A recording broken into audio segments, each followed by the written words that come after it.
I wanted to get some updates on the visas, like from the earlier videos I did at the beginning of my channel. So now I want to update some new information that's come in, some feedback. This video today will be just on the tourist visa. Okay, so recently in the news,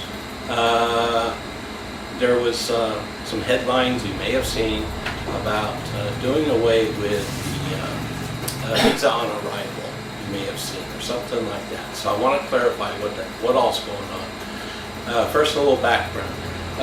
For Westerners like myself and others, Canada, Australia, the normal Westerners. I think there's like 23 countries actually altogether.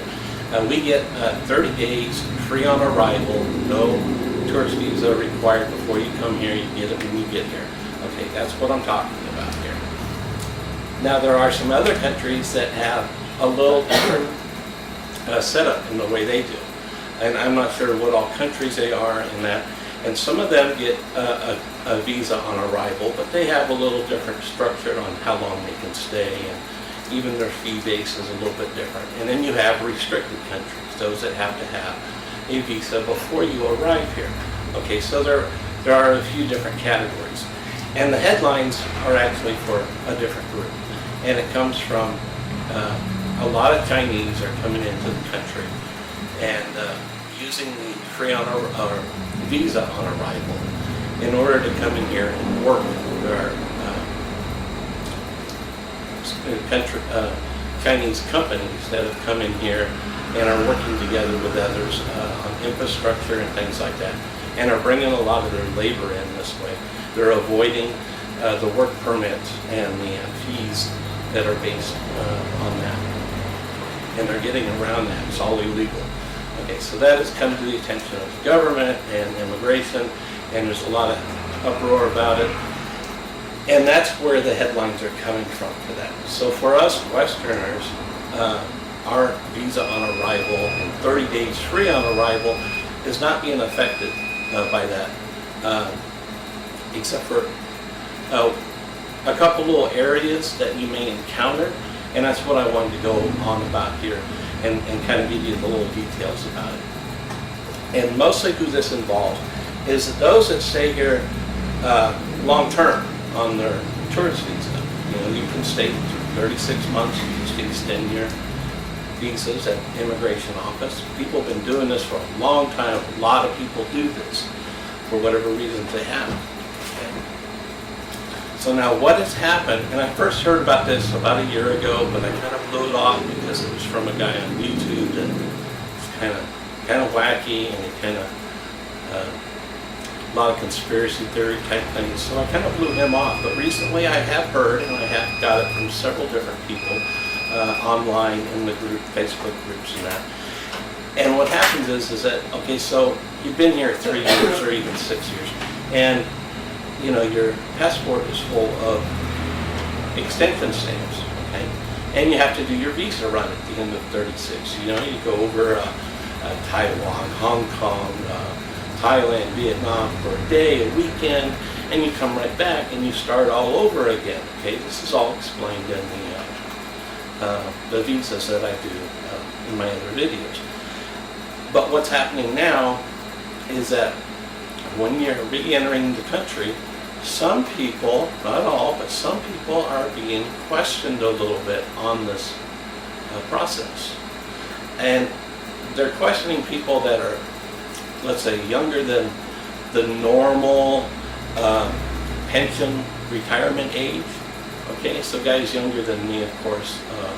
Let's say you're 48 years old, you've done well, you've got yourself set up, and you can live over here and on your savings or something like that. Or maybe you have a military retirement pension. You can have that, like 38, 39 years old, and you're living over here. Okay, so whatever your reasons are, they're questioning it. And they're asking questions like, how do you support yourself here? Staying here like this long term. You don't look like you're a pension age or something like that. That's what they're being told to ask. Now it's just random and it may not happen, obviously it isn't happening to everybody, but some people have been questions about it. So it's nothing to get all excited about, just simply give the guy the answer, tell him how I live off my savings, retirement pension and that. And most of the time people are getting through. Now where a problem comes in now is that if you get defensive about it, if you get confrontational about it, if you get rude and raise your voice, now problems are going to happen. And this is easy to do if you've been on a long flight, or just dealing with the airport, dealing with immigration. People get a little bit uptight even before they get up to the counter. Remain calm. Just answer the questions, okay? Most people are getting let through. Some people, and the number of people have been growing each year, are being denied re-entry. More for getting confrontational and getting rude at the counter than probably anything else. And you're going to make a bad day of it if you do that. So just answer the question. They may say something to you like, you may want to look into a long-term visa, retirement visa, something like that. And you just say, I've really been looking at that. I think I'll get started on that now. It would be a much better way to do, or something to that effect. All you got to do is just talk your way through getting, your passport stamped and get on, because you're not going to be bothered with it when you're getting your stamps.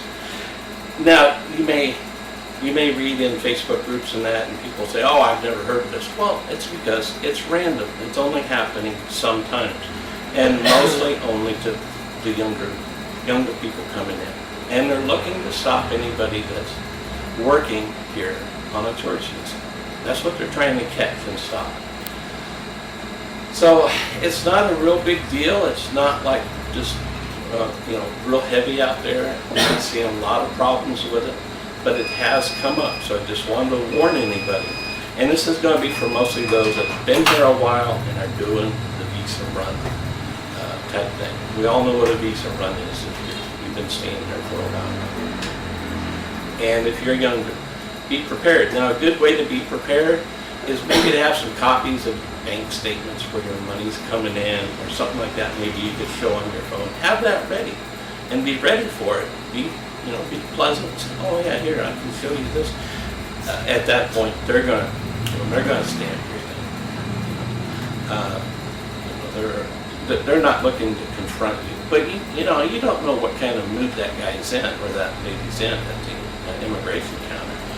Maybe they've been dealing with a lot of J-holes for the last hour or so, and you come in and you raise your voice, get rude, get sarcastic, and they might just say, "Okay, fine, I'm going to nail this guy," and that can happen. Don't let them get you riled up. Just be pleasant. That's going to get you a long ways, and that goes for anybody coming in here.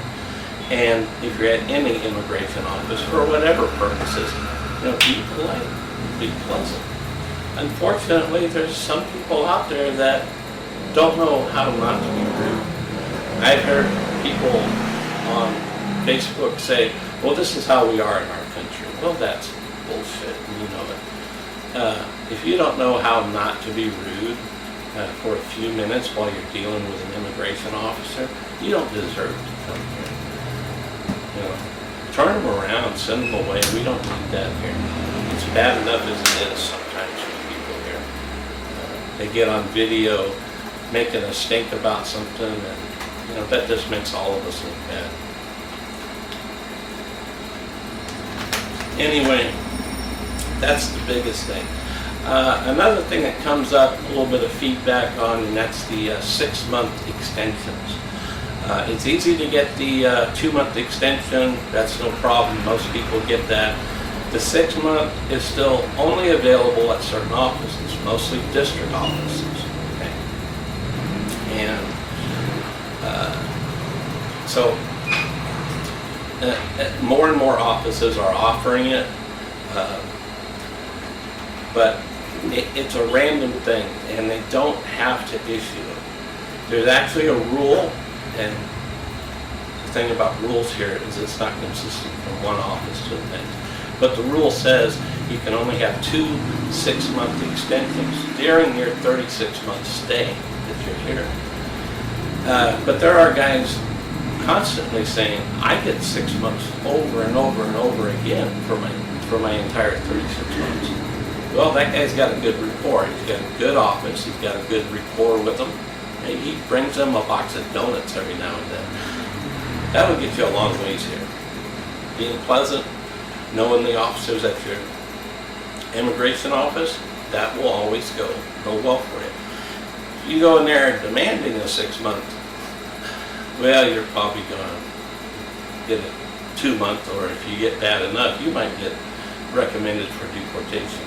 So, unfortunately, so much of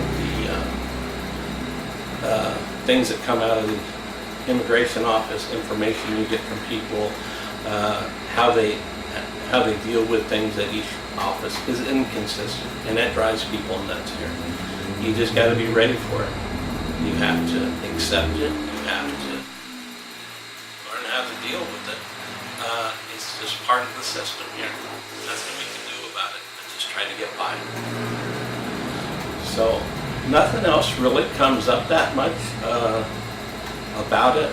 People asking all the normal questions that again I covered early on in my videos. That's how I got my channel started. The tourist visa, I have like a 3-part, so it's real detailed. Everything before you come, you know, your first 59 days and staying beyond that and covering all that. So if you need any basic information on that, go back and look at my videos. All that stuff is still basically the same except for this update I just gave. The other 3 visas that I normally refer to, the Valley Beyond, the 13A Permanent, and the SRB, I'm going to cover in one more video. Very little information there, and I can cover all that probably in one video. Okay, so anyway, these guys are wanting to play more games here. I better open the door. Thanks for watching. I'll see you in the next video. Bye.